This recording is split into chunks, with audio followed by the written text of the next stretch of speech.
ठीक है, तो हम लोग स्टार्ट करते हैं आज का सेशन, है ना। तो आज जो हमारा सेशन है वो वो भी काफी इंपॉर्टेंट रहने वाला है, क्योंकि आज हम लोग दो बहुत ही इंपॉर्टेंट टॉपिक्स के ऊपर जो है वो डिस्कस करेंगे। और वो दो इंपॉर्टेंट टॉपिक है, उसमें सबसे पहला टॉपिक जो है वो कौन सा है, तो सेंसस एंड डेलिमिटेशन, है ना। 2021 में जो है वो हमारा सेंसस होना था, लेकिन वो सेंसस 2021 में नहीं हो पाया, और जिसके वजह से हम लोग अब 2026 में क्या कर रहे हैं, तो सेंसस कंडक्ट कर रहे हैं। ठीक है, तो आई होप कि मेरा स्क्रीन जो है वो विजिबल है आप लोगों को क्लियरली, कोई इशू नहीं है, प्लीज कंफर्म। सर। ठीक है, तो शुरू करते हैं। देखिए, जो पहला टॉपिक है हमारा वो है सेंसस एंड डेलिमिटेशन। ठीक है, तो हम लोग को पता है कि सेंसस जो है वो हम लोग हर एक 10 साल पर कंडक्ट करते हुए आ रहे थे, है ना। ठीक है, और ये सेंसस लास्ट जो है वो 2011 में हुआ था, और होना कब था, तो 2021 में हमारा सेंसस होना था। लेकिन कोविड 19 रिस्ट्रिक्शंस की वजह से हम लोग ये सेंसस कंडक्ट नहीं कर पाए। और क्योंकि सेंसस नहीं हुआ, तो जो हमारा डेलिमिटेशन होता है, डेलिमिटेशन मतलब आप लोगों को पता है कि हर एक सेंसस के बाद जो पॉपुलेशन का ग्रोथ होता है, उस पॉपुलेशन ग्रोथ के अकॉर्डिंगली हम लोग क्या करते हैं, तो स्टेट लेजिस्लेटिव असेंबली में और साथ ही साथ जो पार्लियामेंट में मेंबर ऑफ पार्लियामेंट के सीट्स होते हैं लोकसभा के, है ना, इन दोनों को हम लोग क्या करते हैं, तो एडजस्ट करते हैं। तो ये डेलिमिटेशन भी जो है वो हमारा नहीं हो पाया। तो अब 2026 में सरकार के द्वारा, यूनियन गवर्नमेंट के द्वारा नोटिफाई कर दिया गया है कि अब हम लोग इस साल सेंसस कराने जा रहे हैं, दो फेज में। अभी पहला फेज चल रहा है जिसको हम लोग हाउस इन्यूमरेशन बोलते हैं, अभी उसको हम लोग आगे पढ़ेंगे डिटेल में।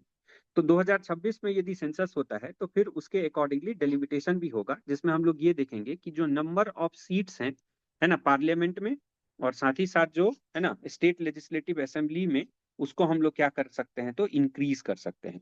तो ये सेंसस क्या होता है, कैसे होता है, कब कब हुआ है, कौन कराती है, इस सब के बारे में पहले हम लोग जानेंगे।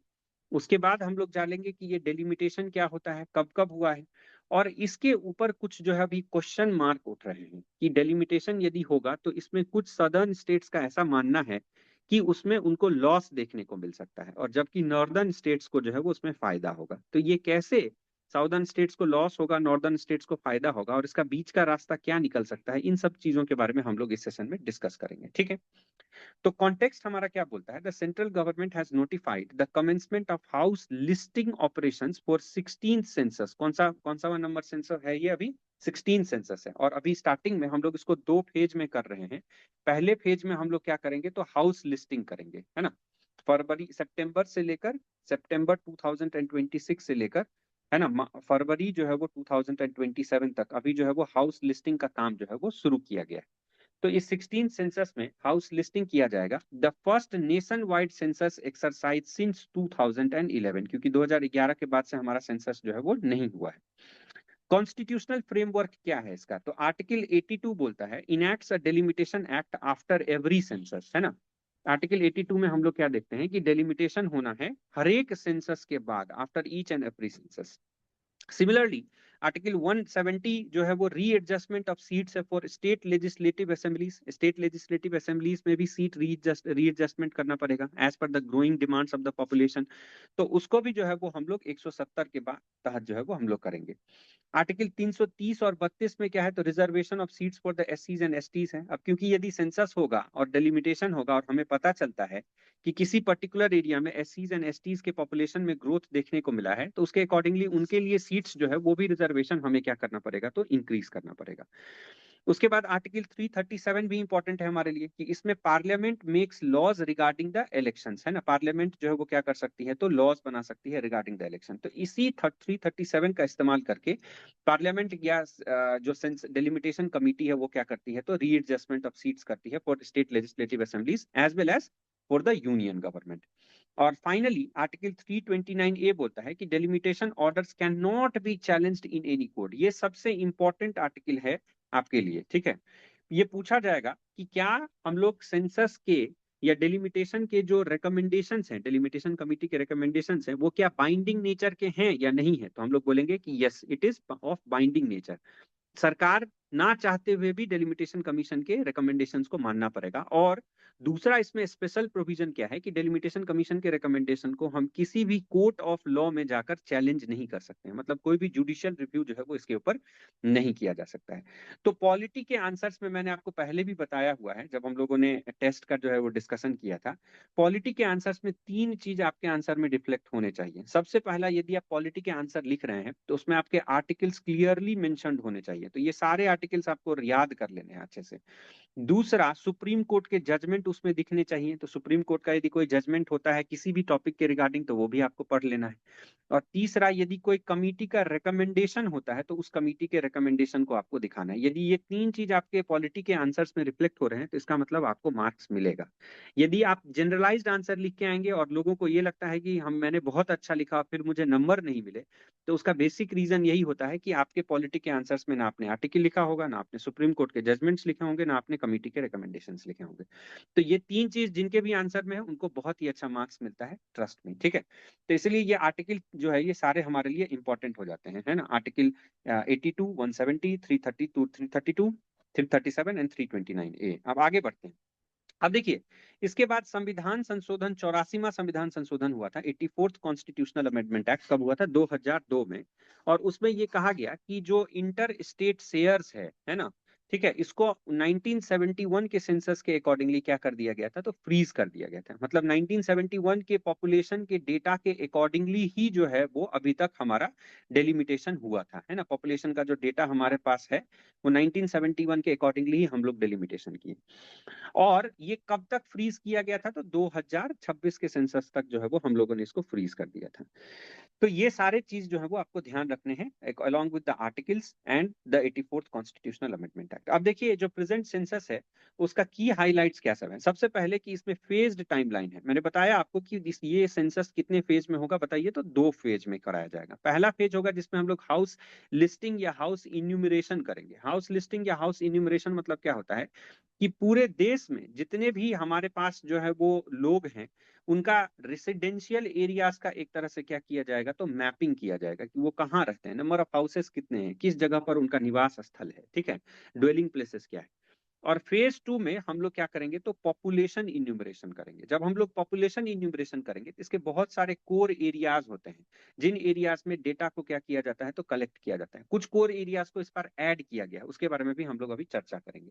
तो ये 2 फेज में जो है वो सेंसस कराया जाता है। पहले फेज में हाउस लिस्टिंग किया जाता है, दूसरे फेज में हम लोग क्या करेंगे? तो पॉपुलेशन इन्यूमरेशन, मतलब पॉपुलेशन जो जनसंख्या है उसके हर एक एस्पेक्ट के ऊपर हम लोग जो है वो देखेंगे कि उनके घर में टेलीफोन है कि नहीं, उनके पास कोई जो है वो अपना गाड़ी है कि नहीं है, इंटरनेट कनेक्टिविटी है कि नहीं है, टैप्ड वाटर कनेक्शन है कि नहीं है, इलेक्ट्रिसिटी है कि नहीं है, सब कुछ, ईच एंड एवरीथिंग। बहुत सारे क्राइटेरियाज जो है वो होते हैं जिसके तहत जो है वो सेंसस का डेटा कलेक्ट किया जाता है। लीगल बेसिस क्या है?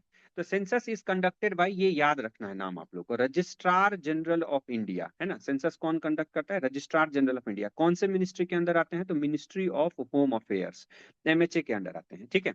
Under section 3 and 17A of census act 1948, 1948 का सेंसस एक्ट है, उसके सेक्शन 3 और सेक्शन 17A के तहत रजिस्ट्रार जनरल ऑफ इंडिया को ये कैपेसिटी है, पावर है कि वो हर एक 10 साल के बाद वो क्या करा सकते हैं? तो सेंसस करा सकते हैं। और ये रजिस्ट्रार जनरल ऑफ इंडिया कौन से मिनिस्ट्री के अंदर आते हैं? तो मिनिस्ट्री ऑफ होम अफेयर्स के अंदर आते हैं। डिजिटल एंड सेल्फ इन्यूमरेशन भी जो है वो किया जाएगा इस बार। तो जो इस बार का सेंसस होगा that will be India first digital census. पहला जो है वो डिजिटल सेंसस इस बार जो है वो हम लोग कंडक्ट कराने जा रहे हैं। डिजिटल सेंसस कहने का मतलब क्या हो गया कि इसमें हम कई सारे डिजिटल टूल्स का इस्तेमाल करेंगे। जैसे अभी तक जितना भी डेटा कलेक्ट होता था वो सब जो है वो पेपर पेन मोड में होता था। इस बार आप देखेंगे कि सबके पास टैब रहेगा और उस टैबलेट पे ही जो है वो टिक करते जाएंगे और आपसे क्वेश्चंस पूछेंगे और टिक करते जाएंगे। पूछेंगे आपसे कि क्या आपके घर में जो है वो किसी के पास गाड़ी है, तो आप बोलेंगे यस, तो फिर वो पूछेंगे आपसे, जैसे ही वो टैब पे क्लिक करेगा यस का बटन, तो उसमें 2 ऑप्शन आ जाएगा, 2 व्हीलर है या 4 व्हीलर है, तो वो 2 व्हीलर पे क्लिक कर देगा यदि आपका ऑप्शन 2 व्हीलर होगा तो ऐसे करके ये डिजिटल सेंसस में डिजिटल टूल्स का इस्तेमाल किया जाएगा। जीपीएस टैगिंग का इस्तेमाल किया जाएगा।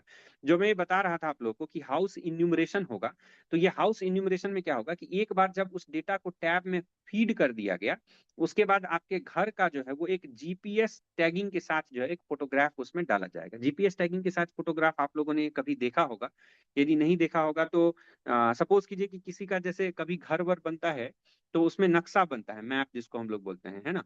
तो ये मैप जो है, कभी आप लोगों ने देखा होगा कि म्यूनिसिपैलिटी में जाते हैं इसको पास कराने के लिए, तो उसमें पूछता है कि आप अपना जियो टैगिंग के साथ जो है वो उस जगह का फोटो दीजिए, तो उसमें कोऑर्डिनेट्स लिखे होते हैं ना, पूरा कंप्लीट एड्रेस होता है, कोऑर्डिनेट्स लिखा होता है। तो वो कोऑर्डिनेट्स भी जो है वो इस बार इंक्लूड किए जाएंगे जीपीएस टैगिंग के तहत। तो ये इसीलिए भारत का पहला जो है वो क्या होने वाला है, तो ये डिजिटल सेंसस एक तरह से होने वाला है, जिसमें हम लोग डिजिटल टूल्स का इस्तेमाल करेंगे for enumeration of the personalised data as well as for the house enumeration. ठीक है। नेक्स्ट क्या है कि हाउस लिस्टिंग जो है इसमें 34 कॉल्यूम्स होंगे। अब देखिए ये आपको ध्यान रखना है, ये सब डेटा जो है वो कंप्लीट आपको याद रखना है कि कितने कॉल्यूम्स पर जो है वो डेटा कलेक्ट किए जाएंगे। 34 कॉल्यूम होंगे टोटल, और कुछ नए पैरामीटर्स को इसमें जो है वो ऐड किया गया। जैसे पहले अभी तक जो सेंसस हो रहा था उसमें इंटरनेट एक्सेस है कि नहीं हाउस में, ये नहीं हुआ करता था। स्मार्टफोन ओनरशिप है कि नहीं, इसके बारे में भी कोई चर्चा नहीं हुआ करता था। व्हीकल कैटेगरी जो मैं आपको बता रहा था अभी, सबसे पहले पूछा जाएगा कि आपके पास व्हीकल है कि नहीं, यदि है तो टू व्हीलर है या फोर व्हीलर है। तो व्हीकल कैटेगरी के बारे में पहले चर्चा नहीं होता था, अब इस बार से इसको इंक्लूड किया गया है। नेक्स्ट क्या है कि गैस कनेक्शन आपके पास है कि नहीं, ये सारे डेटा जो है वो कलेक्ट किया जाएंगे। कुल मिला के 34 ऐसे ब्रॉड कैटेगरीज हैं जिनमें ये डेटा जो है वो हमारा कलेक्ट किया जाएगा। ठीक है।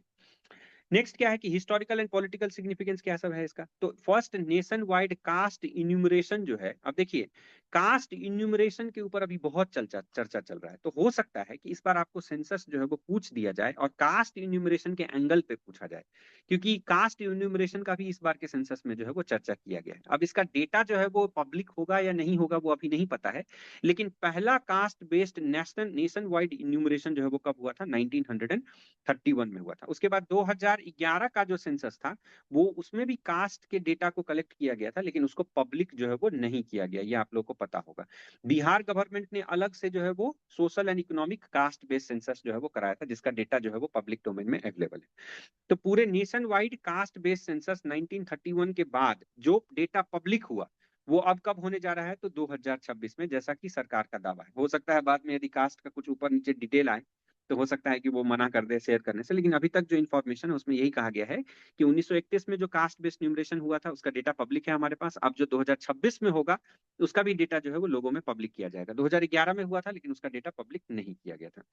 अब ये इंपॉर्टेंट क्यों हो जाता है कास्ट बेस्ड न्यूमरेशन, तो टारगेटेड पॉलिसी को बनाने के लिए। ठीक है, क्योंकि हमारे पास जब तक डेटा नहीं होगा कि कौन से कास्ट के लोग कितने प्रतिशत जनसंख्या में है, उनके पास कितने रोजगार के अवसर हैं, उनका पर कैपिटा इनकम क्या है ना, उनकी जो है वो डेवलपमेंटल या ह्यूमन डेवलपमेंटल इंडेक्स में जो है वो कहाँ लाई कर रहे हैं, तो यदि ये सब डेटा हमारे पास आ जाता है तो हमारे लिए पॉलिसी फ्रेमिंग जो है वो क्या हो जाती है बताइए ना, आसान हो जाता है।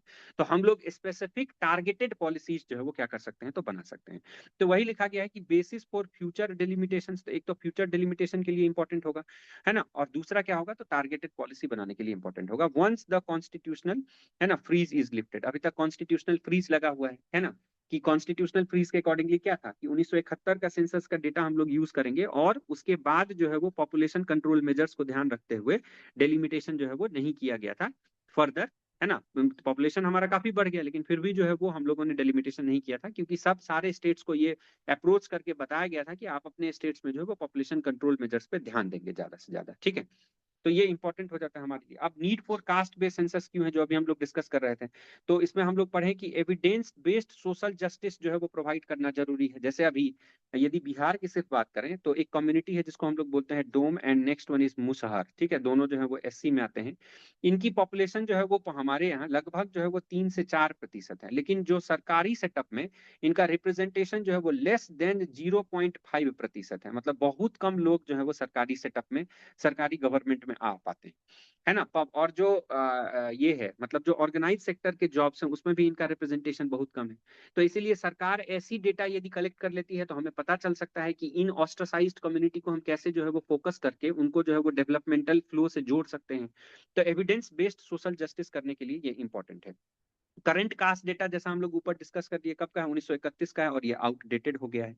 कास्ट सेंसस क्या है, तो बेसिकली इंपीरिकल ग्राउंडिंग है टू एफर्मेटिव एक्शंस। इंपीरिकल मतलब क्या हो गया, जिसमें हम लोग नंबर्स को काफी प्रिसाइजली जो है वो क्या करते हैं, तो फॉलो करते हैं। और इससे हम लोग क्या इस्तेमाल, क्यों इसका ये हम लोग जो है वो एक्सरसाइज करते हैं for our affirmative actions. I hope everything is clear. आवाज क्लियरली जा रहा है, प्लीज कंफर्म, कोई एक आदमी यस कीजिए, फिर आगे बढ़ते हैं। Yes sir. ठीक है, आगे बढ़ते हैं। नेक्स्ट क्या है कास्ट सेंसस का? तो दूसरा है रेशनलाइजेशन ऑफ रिजर्वेशन पॉलिसीज। अब देखिए, जो हमारा रिजर्वेशन पॉलिसी है उसको 10 साल के लिए स्टार्ट किया गया था एक तरह से, आप लोगों को पता है, और हर एक 10 साल बाद इसको एक्सटेंशन पे एक्सटेंशन जो है वो दिया जा रहा है। लेकिन अब इसमें एक इशू क्या आ गया है कि जो रिजर्वेशन पॉलिसी है उसमें कुछ पर्टिकुलर कास्ट के कुछ पर्टिकुलर सेगमेंट को तो फायदा हुआ है, और उस सेगमेंट से बाहर वो फायदा निकल ही नहीं पाया है ना। तो एक तो ये रिजर्वेशन पॉलिसी को रिव्यू करना जरूरी है। तो रिजर्वेशन पॉलिसी को रिव्यू हम कैसे करेंगे? जब तक हमारे पास कास्ट बेस्ड कोई डेटा नहीं है तो रिजर्वेशन पॉलिसी को रिव्यू करना हमारे लिए इंपॉर्टेंट हो जाएगा। और दूसरा, जिन कास्ट के जिन पर्टिकुलर सेगमेंट्स का डेवलपमेंट नहीं हुआ है उसके लिए भी चर्चाएं चल रही हैं। जैसे आपने सुना होगा कि ओबीसी में सब कैटेगराइजेशन का बात चल रहा है, एससीज में सब कैटेगराइजेशन का बात चल रहा है ना। ओबीसी में तो ऑलरेडी हम लोगों ने मतलब नॉन क्रीमी और क्रीमी लेयर में उनको ज्यूरिडिक मतलब अलग अलग डाइवर्ट किया हुआ है। एससीज में भी इस प्रकार का सब कैटेगराइजेशन का जो है चर्चा चल रहा है। तो इस प्रकार से हमें ये पता लगाना है कि जो रिजर्वेशन का फायदा है वो जिनको यदि ऑलरेडी मिल चुका है तो उनसे उस फायदा को घटाकर ऐसे पर्टिकुलर कम्युनिटीज को या segment of the particular caste को दिया जाए जिनको इनका फायदा अभी तक जो है वो नहीं मिला है। तो रैशनलाइजेशन क्या है इसका कि why this caste based census अभी इस बार हो रहा है। तो रिव्यू ऑफ 50% कैप डिबेट की 50% से ज्यादा जो है वो अभी रिजर्वेशन का कोटा लगा हुआ है कि 50% से ज्यादा रिजर्वेशन नहीं होना चाहिए। आप लोगों ने देखा बिहार के केस में, हम लोग पिछले क्लास में भी डिस्कस कर रहे थे कि 65% जो है तक रिजर्वेशन बढ़ा दिया गया था एसईसीसी के बाद। 10% ईडब्ल्यूएस को यदि जोड़ दें उसमें तो कुल 75% जो है वो रिजर्वेशन क्राइटेरिया फिक्स कर दिया गया था। तो इसको क्या कर दिया गया बाद में? सुप्रीम कोर्ट ने स्ट्रक डाउन कर दिया। सुप्रीम कोर्ट ने बोला कि नहीं, ये नहीं कर सकते हैं। तो एक तरह से 50% जो कैप है, हमारा डिबेट है, उसको रिव्यू करने की आवश्यकता है। तो ये तब पता चलेगा जब हमारे पास कास्ट बेस्ड डेटा हो। नेक्स्ट, सब कैटेगराइजेशन विद इन ओबीसीज एससीज, इनको भी हमें जो है सब कैटेगराइजेशन करने की मांग आती रहती है हमारे पास, इसको भी रिव्यू करने की आवश्यकता है। strengthen constitutional mandate under article 15A 15(4) and 16(4)। तो 15(4) और 16(4) के तहत, है ना, जो आपका एक तरह से पॉजिटिव है ना, पॉजिटिव एप्रीहेंशन है कि हमें जो है वो क्या करना है, तो लोगों को ज्यादा से ज्यादा लोगों को जो है वो हमें क्या करना है, तो सरकारी सेटअप में लेकर आना है। उसके ऊपर भी जो है वो हमें फोकस करने की आवश्यकता है ना। 15(4) 16(4) आप लोगों को पता है ना, इसको आर्टिकल्स को देख लेना है अच्छे से, 15(4) और 16(4) को, है ना, कि ये एक तरह से क्या है, तो है ना, पॉजिटिव या एफर्मेटिव जो है वो एक्शन है सरकार का, जिसमें सरकार क्या करती है, तो जो पिछड़े लोग हैं, है ना, ठीक है, जो oppressed section of the society है उनके लिए रिजर्वेशन जो है वो करती है। 16(4) में जॉब में जो है वो इनको हायर लेवल पर ग्रुप ए वैकेंसीज तक प्रमोट करने के लिए इनके लिए कुछ सीट्स जो है वो रिजर्व की जाती हैं। तो 15(4) एंड 16(4) को और ज्यादा स्ट्रेंथन करने की जरूरत है। Next is identification of intercaste inequality, है ना। इंटरकास्ट इनइक्वालिटी जो है इसको आइडेंटिफाई करना, जैसे promote equitable distribution of affirmative action, जो 15(4) और 16(4) के तहत किया जाएगा, है ना। तो इक्विटेबल डिस्ट्रीब्यूशन तब तक नहीं होगा जब तक हम लोग इंटरकास्ट इनइक्वालिटी को कम नहीं करें। देखिए, अभी इशू क्या है, हमारे पास दो इशू है। पहला इशू तो ये है कि क्या जो ऑस्ट्रासाइज्ड कम्युनिटी के लोग हैं उनके पास जॉब है अथवा नहीं है। और पहला, यदि जॉब है, जॉब नहीं है तो उनके लिए हम जॉब क्रिएट करेंगे। दूसरा, यदि जॉब है तो किस प्रकार का जॉब है, विच टाइप ऑफ जॉब, क्या वो पॉलिसी फ्रेमिंग के लेवल तक पहुंच पाते हैं कि नहीं पहुंच पाते हैं, ठीक है। तो अभी बेसिकली जो सिचुएशन है उसमें ये देखा गया है कि जो रिजर्व कैटेगरी के लोग हैं, बेसिकली एससीज एसटीज के बात हम कर रहे हैं, तो उसमें जो पॉलिसी फ्रेमिंग के लेवल पर, मतलब higher grade, higher administrative grade में जितने भी लोग बैठे हुए हैं, उसमें से लेस देन 5%, 5% लोग जो है वो इन कम्युनिटीज को बिलोंग करते हैं, ठीक है, एससीज एंड एसटीज कम्युनिटी को बिलोंग करते हैं। तो उनका रिप्रेजेंटेशन जब तक पॉलिसी फ्रेमिंग के लेवल तक नहीं होगा तब तक उनके लिए एक हॉलिस्टिक पॉलिसी जो है वो बनाना ही अपने आप में एक चैलेंज है।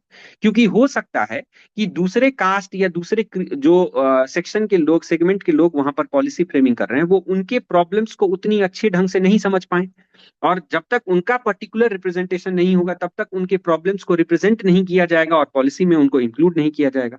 तो अभी दोनों इंस्टेंसेस पर जो है वो गवर्नमेंट इसको टारगेट करने के ऊपर इंटर कास्ट इनइक्वालिटी को कम करने के लिए जो है वो फोकस कर रही है। पहला, कि उनको जॉब मिल रहा है कि नहीं मिल रहा है। दूसरा, यदि जॉब मिल रहा है तो क्या वो जो ग्रुप ए अधिकारी का स्केल है वहां तक वो पहुंच पा रहे हैं कि नहीं पहुंच पा रहे हैं। तो in order to prevent the dominance of relatively advanced groups, तो ऐसा तो नहीं जो 95% लोग पॉलिसी फ्रेम कर रहे हैं वो इन 5% लोगों के हक के बारे में चर्चा ही ना करें।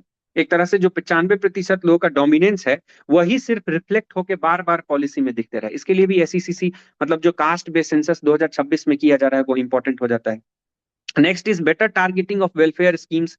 तो अब जब हमारे पास डेटा आएगा तब हमें पता चलेगा कि कितने लोगों का डेमोग्राफिक डिविडेंड के रूप में हमें उनका स्किलिंग करना है, उनके लाइवलीहुड प्रोग्राम्स के लिए हमें स्कीम लाना है, स्कॉलरशिप योजना को और ज्यादा ऑग्यूमेंट करना है। Next is strengthening of social justice framework. Social justice framework को हमें स्ट्रेंथन करने की जरूरत है। Promote substantive equality under article 14, है ना, आर्टिकल 14 के तहत हम लोग जो है वो इक्वालिटी को हम लोग प्रमोट करना चाहते हैं, सोशल जस्टिस फ्रेमवर्क को और ज्यादा स्ट्रेंथन करने के लिए।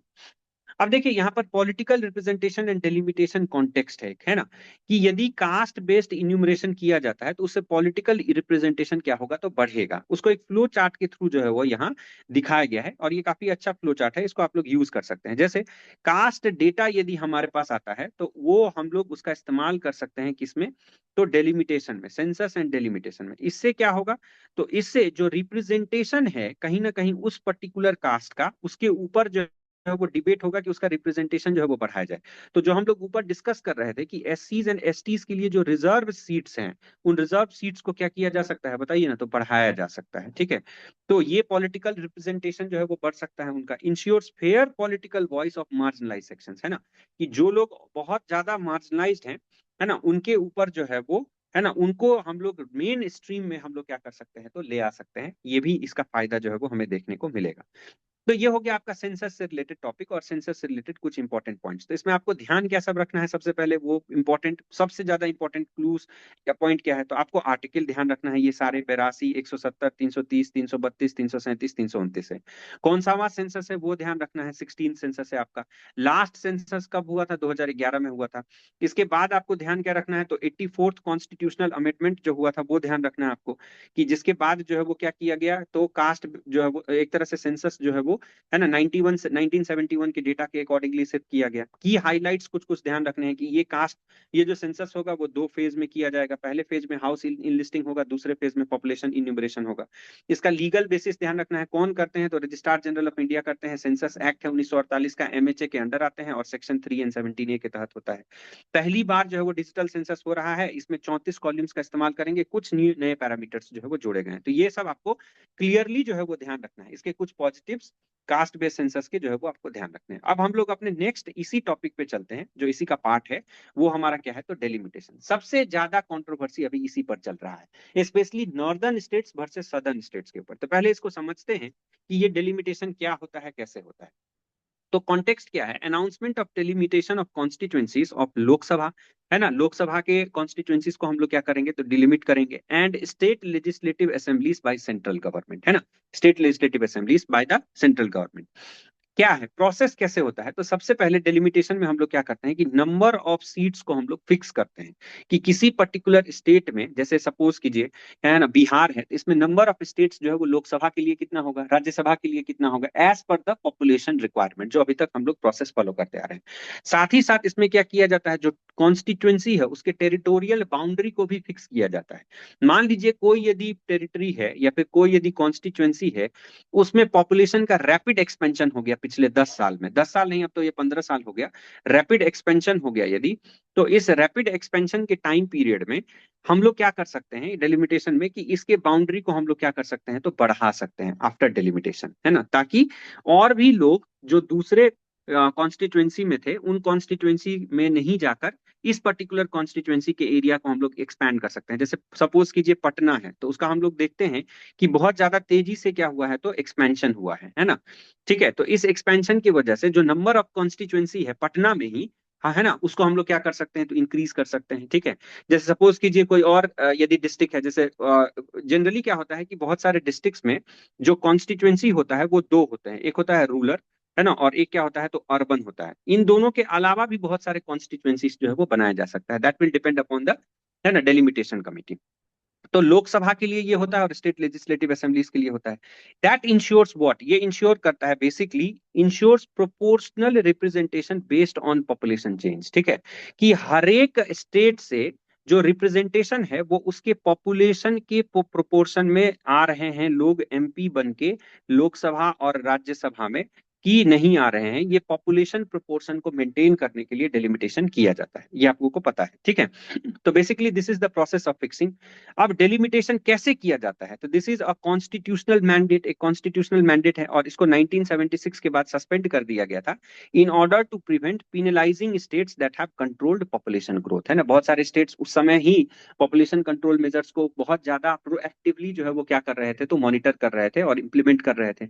तो यदि डेलिमिटेशन होता, जो अभी कंसर्न्स फिर से हमें देखने को मिल रहा है कि जिन स्टेट्स ने इसको प्रोएक्टिवली किया है और जिन स्टेट्स में पॉपुलेशन एक तरह से कंट्रोल हुआ है, उनके नंबर ऑफ सीट्स या उनका जो टेरिटोरियल एक्सटेंट है वो नहीं बढ़ेगा, जबकि दूसरे स्टेट्स, जो नॉर्दर्न स्टेट्स बेसिकली जिसमें पॉपुलेशन बूम देखने को मिला है, उनमें नंबर ऑफ सीट्स बढ़ जाएंगे। तो इफेक्टिवली जो रिप्रेजेंटेशन है सदर्न स्टेट्स का वो क्या हो जाएगा, तो कम हो जाएगा, नॉर्दर्न स्टेट्स का जो रिप्रेजेंटेशन है वो बढ़ जाएगा। तो जो हमारा प्रोपोर्शनेट रिप्रेजेंटेशन का कॉन्सेप्ट है वो कहीं ना कहीं क्या आ जाएगा, तो क्वेश्चन मार्क आ जाएगा उसके ऊपर, ठीक है। तो एक ये है। नेक्स्ट क्या है कि अपकमिंग डेलिमिटेशन कब होना है हमारा, तो 2026 में हम लोग क्या करेंगे, तो सेंसस कंडक्ट कराएंगे, और 2027 में हम लोग क्या करेंगे, तो डेलिमिटेशन पे फोकस करेंगे। तो may significantly alter political representation in Lok Sabha, political representation को ये क्या कर सकता है, तो अल्टर कर सकता है, कंसिडरिंग नॉर्थ वर्सेस साउथ वाला जो डिस्प्यूट है उसको देखते हुए। विल रीडिफाइन द कॉन्सेप्ट कि कैसे हम लोग इसमें फेयरनेस को मेंटेन कर सकते हैं यदि प्रोपोर्शन मेंटेन नहीं रह रहा है। तो federalism, concept of the federalism की सारे स्टेट्स का जो है वो इक्वल से होना चाहिए in the developmental journey of our country, और सभी स्टेट्स को इक्वल जो है वो, है ना, फोकस मिलना चाहिए यूनियन के तहत। तो जो फेडरलिज्म का कॉन्सेप्ट है उसको कैसे प्रोपागेट किया जाए, ये, है ना, इंपॉर्टेंट हो जाएगा इस डेलिमिटेशन के बाद देखना। और रीजनल बैलेंस को मेंटेन करना, क्योंकि बहुत सारे ऐसे सिचुएशंस आए हैं हमारे देश में जिसमें रीजनल डिस्पैरिटी जो है वो जन्म हुआ है ना, रीजनल डिस्पैरिटी जो है वो काफी ज्यादा देखने को मिला। फॉर एग्जांपल यदि हम लोग ग्रीन रेवोल्यूशन का बात करें, तो हम लोग देखते हैं कि कुछ एक पर्टिकुलर रीजन्स में उसका डेवलपमेंट हुआ और कुछ दूसरे पर्टिकुलर रीजन्स का जो डेवलपमेंट होना चाहिए था वो नहीं हो पाया। तो ऐसा कंसर्न्स जो है वो फिर से देखने को मिला है कि यदि नंबर ऑफ एमपीज जो है वो नॉर्दर्न स्टेट्स में बढ़ जाएंगे, सदर्न स्टेट्स में यदि नहीं बढ़ेंगे या उसके कंपैरिजन में कम बढ़ेंगे, तो जो फंड एलोकेशन है वो सदर्न स्टेट्स को पहले भी अभी जो है वो कम मिल रहा है। वह अभी भी जो है वो जीएसटी एलोकेशन में ये लोग बोलते हैं कि हम ज्यादा कंट्रीब्यूट करते हैं फिर भी हमें कम मिलता है, नॉर्दर्न स्टेट्स कम कंट्रीब्यूट करते हैं फिर भी उनको ज्यादा मिलता है। और फिर अब क्या होगा कि जो सेंट्रल सेक्टर स्कीम होंगे एंड सेंट्रली स्पॉन्सर्ड स्कीम होंगे उसमें भी जो है उनको कंट्रीब्यूशन कम मिलना स्टार्ट हो जाएगा प्रोपोर्शनेट रिप्रेजेंटेशन की वजह से। तो ये एक रीडिफाइनिंग कॉन्सेप्ट होगा कि इसको कैसे जो है वो किया जाए। कंपोजिशन क्या होता है डेलिमिटेशन कमीशन का, इसको अच्छे से याद रखना है, ठीक है, क्योंकि यदि शॉर्ट में पूछा जाए आपको डेलिमिटेशन कमीशन, तो आपको ये कंपोजिशन लिखना पड़ेगा, ठीक है। लॉन्ग में भी पूछा जाए तब भी लिख दीजिए, लेकिन शॉर्ट में पूछा जाए तो एक थोड़ा सा इंट्रोडक्शन और फिर उसके बाद इसका कंपोजिशन लिख देंगे तो वो एक बहुत ही पॉजिटिव इंपैक्ट जो है वो डालेगा चेकर के ऊपर। तो अपॉइंटमेंट क्या है कि डेलिमिटेशन कमीशन का अपॉइंटमेंट जो है वो उसके चेयरपर्सन का कौन करते हैं, तो प्रेसिडेंट करते हैं in consultation with the election commission of India. Members कौन होते हैं, तो इसमें दो दो तरह के लोग होते हैं, एक चेयरपर्सन होते हैं जो कि रिटायर्ड जज होंगे सुप्रीम कोर्ट के, और दूसरे मेंबर्स कौन होंगे, तो चीफ इलेक्शन कमिश्नर होंगे हमारे, और जो स्टेट इलेक्शन कमिश्नर्स होते हैं वो होते हैं इसमें, ठीक है। इंडिपेंडेंस, है ना, ये इंडिपेंडेंस इंश्योर करने के लिए ऐसा देखा जाता है कि इनके ऊपर कोई एग्जीक्यूटिव इन्फ्लुएंस नहीं है, क्योंकि रिटायर्ड जो जजेस होंगे सुप्रीम कोर्ट के वो भी एक तरह से इंडिपेंडेंट बॉडी से आ रहे हैं, है ना, supreme court and high court judiciary का पार्ट है और वो एक इंडिपेंडेंट ऑर्गेनाइजेशन है। दूसरा चीफ इलेक्शन कमिश्नर है और स्टेट इलेक्शन कमिश्नर है, तो ये दोनों ही क्या है, तो एक इंडिपेंडेंट कॉन्स्टिट्यूशनल ऑर्गेनाइजेशन है, तो इसमें एग्जीक्यूटिव इन्फ्लुएंस जो है वो नहीं दिखता, मतलब कोई ऐसा कैबिनेट मंत्री नहीं हो सकता है इसका मेंबर, है ना, या फिर कोई इसमें सर्विंग मिनिस्टर, है ना, ठीक है, नहीं है मेंबर, किसी पर्टिकुलर राज्य का गवर्नर जो है उसमें मेंबर नहीं है। अथॉरिटी क्या है, can not be challenged in the court, ये हम लोग पहले ही देख चुके हैं कि इसके डेलिमिटेशन कमीशन के जो भी रिकमेंडेशंस होंगे इस पे कोई जुडिशियल रिव्यू नहीं हो सकता है, इसको कोर्ट में चैलेंज नहीं कर सकते हैं। Beyond modification by parliament and state legislature और पार्लियामेंट जो है उसको क्या कर सकती है, तो मॉडिफाई नहीं कर सकती है, मतलब इसमें किसी भी प्रकार का जो है बदलाव नहीं लिया जा सकता है, और जिस प्रकार जिस फॉर्म में, है ना, इसको सजेस्ट किया जाएगा उसी फॉर्म में क्या करना पड़ेगा, तो इसको इंप्लीमेंट करना पड़ेगा। कॉन्स्टिट्यूशनल प्रोविजन दो है, आपको पता ही है, हम लोग पहले ही देख चुके हैं कि आर्टिकल 82 बोलता है कि provision of delimitation after every census, and article 170 बोलता है कि, है ना, states division as per the territorial constituencies, है ना, कि स्टेट में जो है वो कॉन्स्टिट्यूएंसीज के नंबर्स को बढ़ाया या घटा जाएगा as per the delimitation commission suggest, ठीक है। अभी लास्ट डेलिमिटेशन कहाँ पे हुआ था, जम्मू एंड कश्मीर में हुआ था, और उनकी चेयरमैन कौन थी, तो रंजना प्रकाश देसाई थी, ये भी आपको याद रखना है, ठीक है, अच्छे से। मतलब पूछा तो नहीं जाएगा लेकिन फिर भी याद रखिए, क्या पता कहीं पे लिखने में काम आ जाए। अब यहाँ पे एक छोटा सा जो है वो क्लिप लगा हुआ है, वही डेलिमिटेशन कमीशन के बारे में ही लगा हुआ है कि what is delimitation, the process of defining defining territorial constituency boundaries to ensure proportional representation based on population changes. तो ये बेसिकली डेलिमिटेशन क्या है, डेलिमिटेशन कमीशन कैसे अपॉइंट होता है, ऑब्जेक्टिव्स क्या सब है इसके डेलिमिटेशन के। अच्छा हाँ, इसमें एक इंपॉर्टेंट कॉन्सेप्ट है, ये आपको लिखना है अपने आंसर में। वो क्या है कि every person has equal value for each vote, मतलब वन पर्सन वन वोट का कॉन्सेप्ट को ये क्या करता है तो अपहोल्ड करता है। मतलब हर एक सिटीजन के पास वोटिंग राइट है और हर एक सिटीजन के वोट की उतनी ही वैल्यू है ना, जितना किसी रिच के वोट की वैल्यू है, जितना किसी जो है वो affluent section of the person की वैल्यू है ना। तो ensures equal value for each each vote, मतलब एवरी पर्सन हैज, है ना, सेम जो है वो वैल्यू ऑफ द वोट्स जो है वो उसको ये क्या करता है तो अपहोल्ड करता है। ये आपको लिखना है, ठीक है।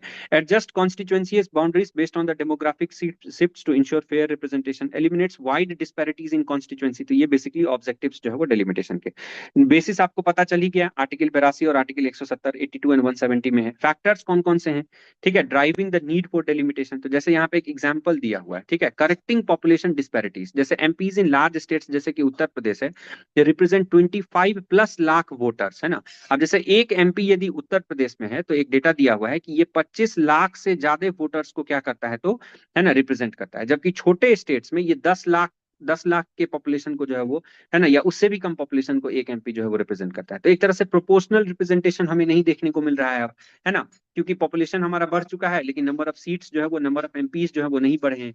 तो जहां बड़े स्टेट्स में हम देख रहे हैं कि बड़े स्टेट्स में क्या हो रहा है हमारे पास कि एक ही एमपी जो है वो कई सारे लाखों लाख लोगों को, 25 lakh for example in UP, जबकि छोटे स्टेट्स में ये 10 लाख है सिर्फ। Addressing urban over crowding. अब अर्बन एरियाज में क्या हो रहा है कि ओवर क्राउडिंग, जैसे पटना का एग्जांपल हम बोले, ठीक है, जैसे मान लीजिए कि कोई और जो बड़ा शहर है, दरभंगा ले लीजिए, मुजफ्फरपुर ले लीजिए, भागलपुर ले लीजिए, है ना, और भी जो और शहर है हमारे पास, तो उसमें क्या हो रहा है कि अर्बन ओवर क्राउडिंग हो रहा है। तो अब इसमें सिर्फ अभी तक रूरल और अर्बन एमपी मतलब दो पार्ट होते थे सिर्फ इसके, उसमें और ज्यादा सीट्स जो है वो बनाने की आवश्यकता है। इंश्योरिंग इलेक्टोरल फेयरनेस को और ज्यादा इंप्रूव करने के लिए अब यदि डिलेड डेलिमिटेशन होता है तो इसके वजह से क्या होता है कि रीजनल डिस्पैरिटी जो है वो बढ़ सकती है। मतलब जैसे सपोज कीजिए कि 10 लाख पर यदि एक एमपी होगा तो ऑब्वियस बात है कि उस क्षेत्र का विकास जो है वो ज्यादा होगा, और 25 लाख पे यदि एक एमपी होगा तो उस क्षेत्र का विकास करने में जो है वो ज्यादा परेशानी होगी। तो इसीलिए, है ना, डिलेड डिलिमिटेशन होगा तो क्या होगा, रीजनल डिस्पेरिटी जो है वो जन्म देगा। तो ये इंपॉर्टेंट हो जाता है, factors driving for the need for delimitation. तो ये सब आप अपने आंसर्स में लिख सकते हैं।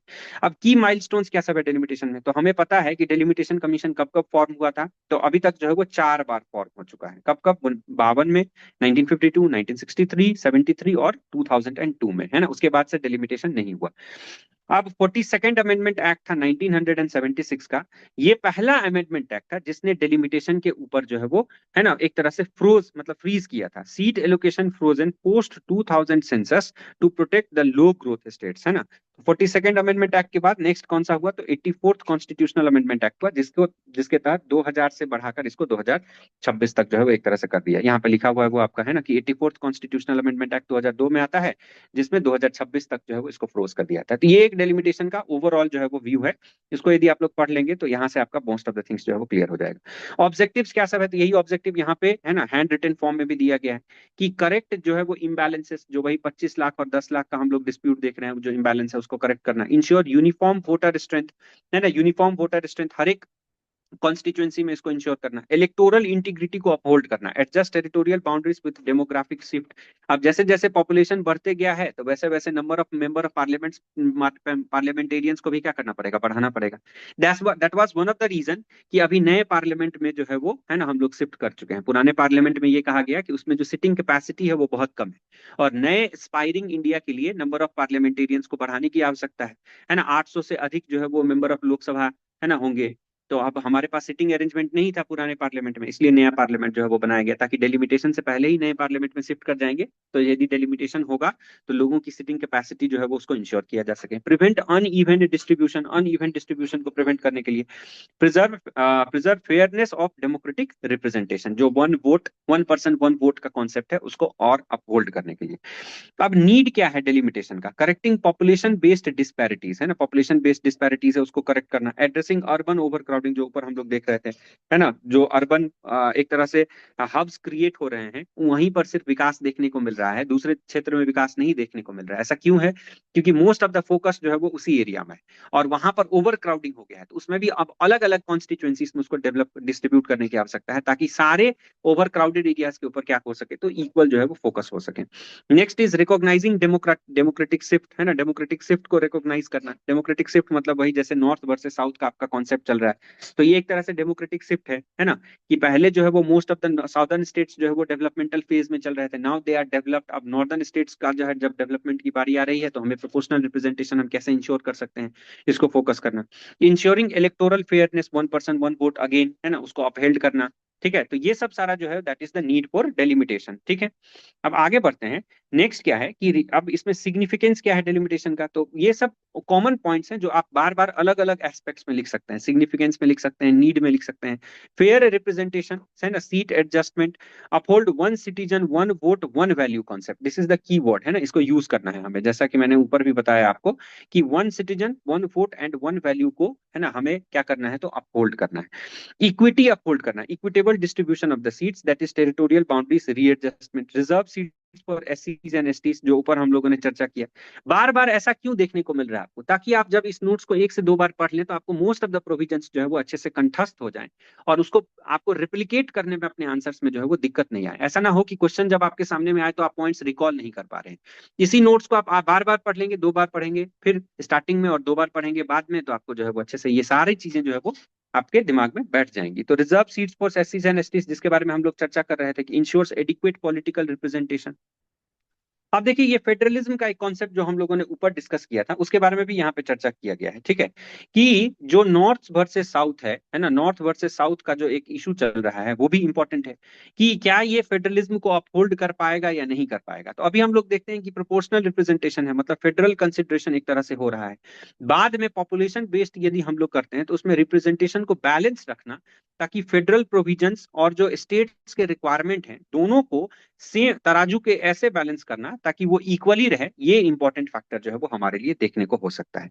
चैलेंजेस क्या सब है, तो इससे अभी जस्ट हम लोग डिस्कस कर रहे हैं कि फेडरल इम्बैलेंसेस आ सकता है ना, स्टेट विथ लोअर पॉपुलेशन में लूज सीट, है ना, जबकि स्टेट विथ हायर पॉपुलेशन में गेन सीट, है ना, जिसमें कम पॉपुलेशन है तो उसमें जो बढ़ोतरी होगा सीट्स का वो मान लीजिए एक दो तीन चार या फिर सिंगल डिजिट में हो सकता है।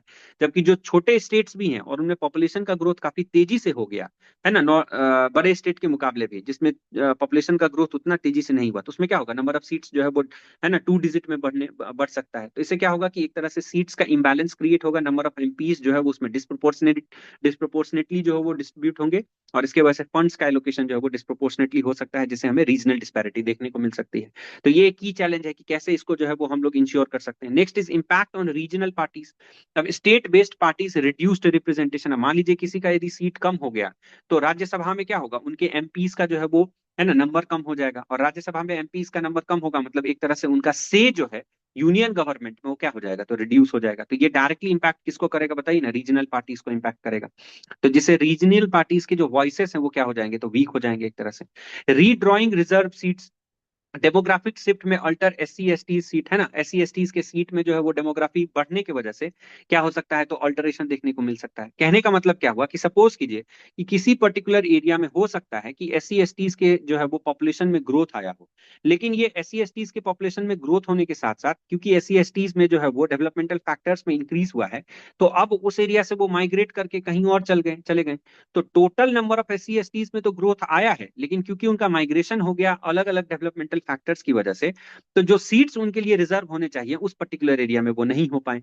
ठीक है, तो ये जो है वो एक तरह से रीड्रॉइंग ऑफ रिजॉर्व सीट्स जो है वो हमें देखने को मिल सकता है। डिले इन वुमेन रिप्रेजेंटेशन, जो आपको पता है नारी शक्ति वंदन अधिनियम है ना, उसको अभी तक इंप्लीमेंट नहीं किया गया है। ठीक है, उसको इम्प्लीमेंटेशन में हम लोग यही देख रहे हैं कि कितने सेंसस में, है ना, सेंसस में कितने वुमेन जो है वो, है ना, उनका परसेंटेज बढ़ रहा है, ठीक है, किसी भी पर्टिकुलर कॉन्स्टिट्यूएंसी में, और उसके अकॉर्डिंगली जो 33% हमने रिजर्वेशन किया है, वो रिजर्वेशन हम लोग कहाँ कहाँ किस किस सीट्स में जो है वो हम लोग स्पेसिफिकली क्या वुमेन के लिए रिजर्व करना है तो हम कर सकते हैं कि नहीं कर सकते हैं। ठीक है, तो इम्प्लीमेंटेशन चैलेंज आएगा इसके लिए कि किस सीट्स को हम लोग रिजर्व करें, किसको नहीं करें, कहाँ से, है ना, कौन से सीट्स के लिए जो है वो वुमेन का ही सिर्फ जो है वो रिजर्वेशन किया जाए। जैसे अभी पंचायत चुनाव में आप लोग को देखने को मिलता है कि बहुत सारी सीट्स जो होती हैं मुखिया के लिए अलग अलग क्षेत्र, मतलब अलग अलग जो है वो पंचायत में वो सिर्फ वुमेन कैंडिडेट के लिए रिजर्व होती हैं। पॉलिटिकल एंड लीगल चैलेंज इसमें देखने को मिल सकता है कि resistance from affected states and legal dispute, जो अभी हम लोग देखने को मिल ही रहा है बेसिकली, है ना, कि बार बार जो है वो साउदर्न स्टेट्स के चीफ मिनिस्टर्स और या फिर उनके जो रिप्रेजेंटेटिव्स हैं राज्यसभा में, उनके द्वारा ये बार बार कहा जा रहा है कि सरकार जो है वो नॉर्दर्न स्टेट्स के ऊपर ज्यादा फोकस कर रही है, सदर्न स्टेट्स को जो है वो फोकस नहीं कर रही है ना, क्योंकि जैसे ही सीट्स बढ़ेगा तो नॉर्दर्न स्टेट्स का से जो है वो बढ़ जाएगा, सदर्न स्टेट्स का से जो है वो कम हो जाएगा। सरकार इसको कैसे कैटर करेगी, काउंटर करेगी, वो भी जो है वो देखने के लिए इंपॉर्टेंट होगा। तो ये सब कुछ की चैलेंजेस हैं। अब कंसर्न सदर्न स्टेट्स का क्या है, इसको स्पेसिफिकली लिखा गया है, तो हो सकता है कि आपको जो क्वेश्चन पूछा जाए डेलिमिटेशन का, उसमें स्पेसिफिकली ये हेडिंग में ही डाल दिया जाए कि ये अभी जो सेंसस एंड डेलिमिटेशन होगा उसमें सदर्न स्टेट्स का क्या कंसर्न है ना, तो उसको भी हम लोग अलग से जो है वो देख लेते हैं। सबसे पहला है कि पेनल्टी फॉर पॉपुलेशन कंट्रोल, ऐसा सदर्न स्टेट्स के द्वारा बोला जा रहा है कि हमें डेलिमिटेशन यदि होती है और सीट्स कम मिलता है तो ये हमारे लिए एक तरह से क्या हो जाएगा कि हमने जो अच्छा काम किया उसको लेकर हमारे ऊपर ही पेनल्टी लगा दिया गया। स्टेट्स लाइक कर्नाटका, तमिलनाडु, केरला में लूज सीट्स, है ना, इन कंपैरिजन टू द, है ना, नॉर्दर्न बेल्ट जो स्टेट्स हैं उसके कंपैरिजन में। पॉलिटिकल मार्जिनलाइजेशन होगा, नेशनल इन्फ्लुएंस, इसमें नॉर्दर्न स्टेट्स जो है उनको ज्यादा इन्फ्लुएंस उनका बढ़ जाएगा, सदर्न स्टेट्स का इन्फ्लुएंस जो है वो कम हो जाएगा, क्योंकि नंबर ऑफ सीट्स जो है उनकी बढ़ जाएंगी, नॉर्दर्न स्टेट्स की, एंड सदर्न स्टेट्स का कम हो जाएगा। इकोनॉमिक कंट्रीब्यूशन वर्सेस रिप्रेजेंटेशन, अब देखिए यही हम लोग डिस्कस कर रहे थे और अभी भी ये बोन ऑफ कंटेंशन है कि सदर्न स्टेट्स जो है वो ज्यादा कंट्रीब्यूट करते हैं, है ना, जैसे जीएसटी में, टैक्स डिवोल्यूशन में, ये सब चर्चा जो है वो आम दिन हर एक समय जो है वो चलते रहता है कि टैक्स डिवोल्यूशन में यदि हम लोग देखें तो जैसे महाराष्ट्र हो गया, तमिलनाडु हो गया, ये लोग ज्यादा कंट्रीब्यूट करते हैं। लेकिन जब डिवोल्यूशन ऑफ फंड्स की बात आती है तो जैसे बिहार है, यूपी है, उड़ीसा है, इन सबको जो है वो फंड्स ज्यादा मिलते हैं in comparison to these all states जो ज्यादा एक तरह से कंट्रीब्यूट करते हैं। तो सेम कंट्रीब्यूशन का इशू जो है वो यहाँ पे भी देखने को मिल सकता है कि सदर्न स्टेट्स जैसे 60% टैक्स रेवेन्यू जो है वो करते हैं सदर्न स्टेट्स कंट्रीब्यूट, लेकिन जब उनका पॉलिटिकल रिप्रेजेंटेशन का बात आएगा तो नंबर ऑफ सीट्स क्योंकि कम है तो उसमें पॉलिटिकल जो है लेवरेज उनको कम मिलेगा पोस्ट डेलिमिटेशन। ठीक है, नेक्स्ट क्या है कि थ्रेट टू कोऑपरेटिव फेडरलिज्म, जो हम लोग ऊपर डिस्कस कर रहे थे, है ना, कि डिसप्रोपोर्शनेट रिप्रेजेंटेशन की वजह से क्या हो सकता है, तो कॉन्फ्लिक्ट हो सकता है रिसोर्स एलोकेशन में और पॉलिसी फॉर्मुलेशन में। तो इसको आप इस प्रकार से दिखा सकते हैं, ये काफी अच्छा एक डायग्राम जो है वो यहाँ पर दिखाया गया है। अब देखिए इसका वे फॉरवर्ड क्या सब हो सकता है वो भी हमारे लिए समझना जो है वो उतना ही आवश्यक है। सबसे पहला क्या है कि राज्यसभा के रोल को और ज्यादा स्ट्रेंथन करना, क्योंकि जो स्टेट का रिप्रेजेंटेशन है वो एमपीज जो लोकसभा में बैठते हैं वो तो है ही, क्योंकि वो डायरेक्ट इलेक्शन से आ रहे हैं, लेकिन राज्यसभा कहीं ना कहीं उस पर्टिकुलर स्टेट के पॉलिटिकल पार्टी के वॉइस को रिप्रेजेंट करता है। ठीक है, तो इसीलिए राज्यसभा के वॉइस को हमें स्ट्रेंथन करने की आवश्यकता है। कैसे करेंगे, तो इनहेंस्ड रिप्रेजेंटेशन, तो आप जब एमपी के सीट्स को बढ़ा रहे हैं, मतलब लोकसभा के सीट्स को डेलिमिटेशन के थ्रू बढ़ा रहे हैं, नए नए कॉन्स्टिट्यूएंसीज क्रिएट करके, तो उसी समय ये भी रिस्पॉन्सिबिलिटी होनी चाहिए यूनियन गवर्नमेंट की कि राज्यसभा के भी सीट को उसी प्रोपोर्शन में क्या किया जाए, बताइए ना, इनहेंस किया जाए। तो enhanced representation that is states with the lower population, जिनका कम पॉपुलेशन है, उनके राज्यसभा के सीट्स को क्या कर सकते हैं, तो बढ़ा सकते हैं। तो उससे क्या होगा कि बैलेंसिंग इफेक्ट हमें देखने को मिलेगा। एक तरफ जहां डेलिमिटेशन में डायरेक्ट जो चुन के आने वाले प्रतिनिधि हैं, मेंबर ऑफ लोकसभा हैं, उनका नंबर बढ़ेगा, और यदि हम लोग राज्यसभा की सीट्स में उन स्टेट्स में बढ़ोतरी करते हैं जिनमें पॉपुलेशन कम रह गया, तो ये क्या कर देगा, तो बैलेंस कर देगा और इक्वल प्रोपोर्शनल रिप्रेजेंटेशन को एक तरह से फुलफिल कर देगा। तो फेडरल स्ट्रक्चर इससे क्या रह सकता है, तो बैलेंस रह सकता है। नेक्स्ट क्या किया जा सकता है, एक्सपेंशन ऑफ लोकसभा स्ट्रेंथ, जो हम लोग डिस्कस कर ही रहे हैं कि increase Lok Sabha seats prevent penalising states with population control. अब ऐसा नहीं है कि जिन्होंने पॉपुलेशन कंट्रोल किया या फिर जिनका पॉपुलेशन डिजायर्ड नॉर्दर्न स्टेट्स के कंपैरिजन में नहीं बढ़ा, उनके नंबर ऑफ सीट्स को हम इंक्रीज ही ना करें, इंक्रीज उनमें भी हमें करना चाहिए प्रोपोर्शनेटली, और साथ ही साथ राज्यसभा की सीट्स को भी हम क्या करें, तो इंक्रीज करें। ठीक है, नेक्स्ट क्या है कि वेट रिप्रेजेंटेशन। ठीक है, तो इसमें क्या है, पॉपुलेशन को बैलेंस करते हुए with the governance and and performance, इनको जो है वो प्रायोरिटाइज किया जाए ताकि फेयरनेस को क्या कर सके हम लोग, तो है ना, मेंटेन कर सकें कि पॉपुलेशन कितना है और वहां पर जो खर्च हो रही है सरकार की पैसे नीतियों के अंतर्गत, centrally sponsored scheme and central sector schemes के तहत, उसको वे करके बैलेंस करके तब जो है वो हम लोग क्या कर सकते हैं, तो सीट को इंक्रीज कर सकते हैं। और last is phased wise implementation, gradual implementation to avoid political instability. ठीक है, तो इसको हम लोग क्या कर सकते हैं, फेज वाइज इंप्लीमेंटेशन इम्प्लीमेंटेशन कर सकते हैं कि सदर्न स्टेट्स में किया, नॉर्थ ईस्टर्न स्टेट्स में किया, नॉर्दर्न स्टेट्स में किया, है ना, ऐसे ऐसे करके वेस्टर्न स्टेट्स में किया। फेज वाइज इम्प्लीमेंटेशन करेंगे और सभी में लोकसभा और राज्यसभा की सीट्स के ऊपर इक्वली जो है वो हम लोग फोकस करेंगे।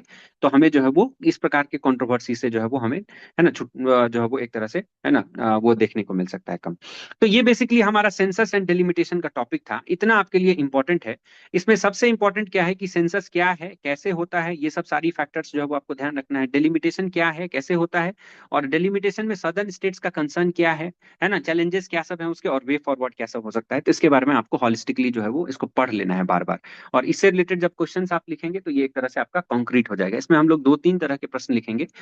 मोस्ट प्रोबेबली इस बार ये क्वेश्चन जो है वो आने का चांसेस ज्यादा है, क्योंकि, है ना, दो हर एक 10 साल पर सेंसस होता है, और इस बार ये सेंसस हो रहा है और डेलिमिटेशन भी हो रहा है साथ साथ पैन इंडिया लेवल पर। और कंट्रोवर्सी भी जो है वो अराइज हो चुका है नॉर्दर्न वर्सेस सदर्न स्टेट्स का, और उसमें बिहार, क्योंकि हम लोग बिहार में देख रहे हैं कि पॉपुलेशन काफी तेज, 25% का हमारा टेकेडल ग्रोथ रहा है एक तरह से। तो उसमें हमारे यहाँ पॉपुलेशन का काफी ज्यादा ग्रोथ हुआ है, तो हमें जो है इसका फायदा देखने को मिल सकता है। तो ये एक एनालिटिकल क्वेश्चन जो है वो आपको पूछा जा सकता है इसके ऊपर, है ना, लॉन्ग आंसर क्वेश्चन में, पॉलिटी में, है ना, या करंट अफेयर्स के क्वेश्चन में भी जो है वो जीएस पेपर के सेक्शन 2 में जो है पूछा जा सकता है। यदि लॉन्ग आंसर में नहीं आया तो देर इज क्वाइट डेफिनिट, है ना, ये डेफिनिट है कि ये शॉर्ट आंसर में सेंसस या डिलिमिटेशन जो है वो मुझे लगता है कि आना ही चाहिए। ठीक है, तो इसके बारे में जो है वो हम लोगों ने देख लिया। अब जो आज का हमारा नेक्स्ट टॉपिक है उसके ऊपर हम लोग फोकस करते हैं। और जो हमारा नेक्स्ट टॉपिक है वो क्या है, तो वो है digital personal data protection rules 2025। ठीक है, तो अभी हम लोग देख रहे हैं कि सरकार का एआई के ऊपर काफी ज्यादा फोकस है। अभी ग्लोबल एआई समिट भी चल रहा है, एआई इम्पैक्ट समिट चल रहा है भारत में, है ना। तो एआई समिट को देखते हुए, है ना, डिजिटल डेटा प्रोटेक्शन के ऊपर काफी चर्चा चल रहा है, उसको देखते हुए, ठीक है, ये रूल्स जो है वो 2025 के ये भी हमारे लिए इंपॉर्टेंट हो जाते हैं। ये बेसिकली मुझे लगता है आएगा भी तो किसी क्वेश्चन के पार्ट में आएगा, नहीं तो ये भी शॉर्ट में ही आपको जो है वो देखने को मिल सकता है करंट अफेयर्स वाले सेक्शन में। तो digital personal data protection rules 2025 क्या है, इसके बारे में हम लोग डिस्कस करते हैं। देखिए, government of India has notified the digital personal data protection, DPDP बोलते हैं इसको, है ना, डिजिटल, ठीक है, पर्सनल डेटा प्रोटेक्शन रूल्स 2025 ने गवर्नमेंट ने नोटिफाई कर दिया है। ये नोटिफाई करने से क्या हुआ, तो हुआ क्या कि जो डीपीडीपी एक्ट था ये कब लाया गया था, 2023 में। तो इसके कुछ ही सेक्शंस को जो है वो एक तरह से ऑपरेशनलाइज किया गया था उस समय, और बाद में कहा गया था कि जो नेक्स्ट रिमेनिंग पोर्शन है इनको सारे स्टेक होल्डर्स के साथ इक्वली डिस्कस करके बाद में इसको क्या किया जाएगा, तो इम्प्लीमेंट किया जाएगा। तो अब इसको फुल्ली जो है वो इम्प्लीमेंट कर दिया गया है ना, with the implementation of DPDP rules 2025। तो सबसे पहले हम लोग ये डिस्कस करते हैं कि इंडिया को इस प्रकार के रूल्स और एक्ट्स की आवश्यकता ही क्यों है, why such rules and acts are required, ठीक है, इन इंडिया।